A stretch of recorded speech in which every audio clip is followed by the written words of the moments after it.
In the lawless wilderness of 1823, Hugh Glass was mauled to the edge of death by a grizzly bear. But the bear wasn't his greatest enemy. As he lay broken, clinging to life, two of his own men stood watch over him and then abandoned him. They stole his rifle, his knife, and his hope, leaving him in a shallow grave to die.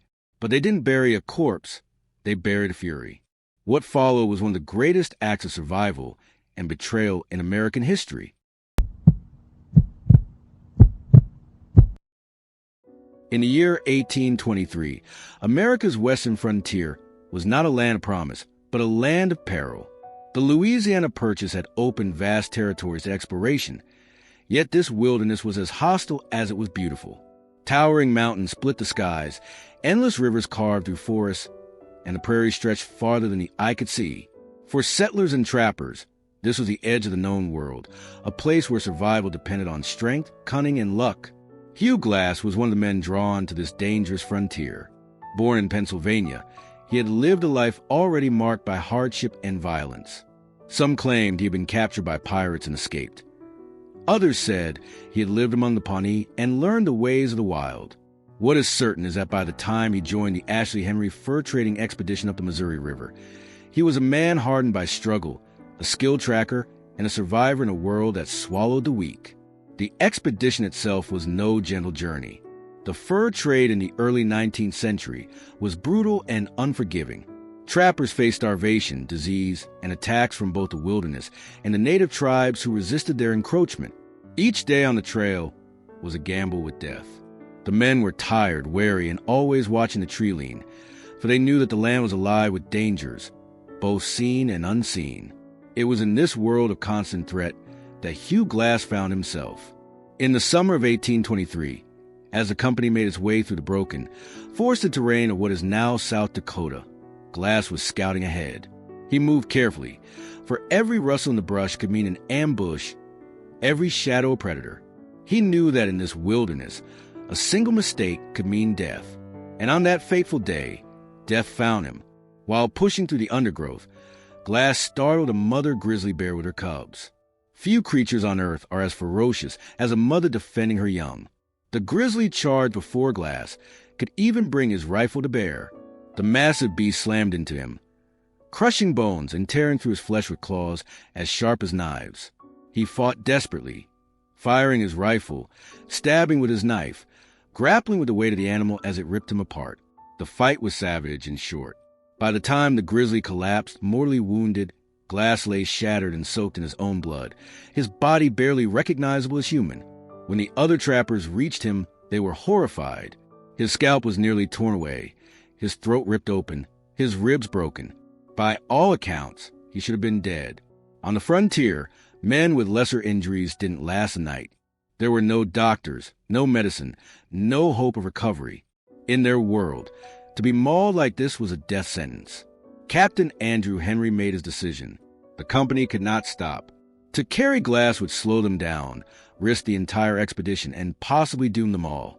He ordered 2 men to stay with Hugh until he died, then bury him. The men chosen were John Fitzgerald, a hardened trapper with little compassion, and Jim Bridger, a boy barely out of his teens. For 2 days they waited. They laid Glass in a shallow grave, covered him with a buffalo robe, and sat by his side, listening to his ragged breaths. Every hour they expected silence. Every time his chest rose, they felt a chill. By the 2nd day, Fitzgerald had had enough. He feared hostile tribes might descend on them at any moment. But perhaps more than that, he was tired of staring at a man who refused to die. Fitzgerald persuaded young Bridger to leave. Together, they abandoned Glass. But they didn't just leave him. They took his rifle, his knife, his powder and flint. They stripped him of the very tools that might give him a chance. It wasn't mercy. It was betrayal. They left him not to die, but to suffer. Yet Hugh Glass did not die. What happened next defied explanation. With no weapon, no food, and wounds that should have killed him, he began to crawl, inch by inch, dragging his broken body across the wilderness. Science tells U.S. adrenaline can keep a man alive through impossible injuries, and Shiro can carry a body further than flesh should allow. Glass's was not just survival, it was vengeance. Rage kept his heart beating where medicine could not. He ate what he could find, roots, berries, insects plucked from the dirt. Once, he came across the rotting carcass of a bison. Most men would have turned away in disgust. Glass sliced away strips of rancid flesh and forced himself to chew them down, gagging but determined. His wounds festered, infection spreading. In an act of grim genius, he allowed maggots to crawl across the torn flesh, letting them eat away the dead tissue and stop the rot.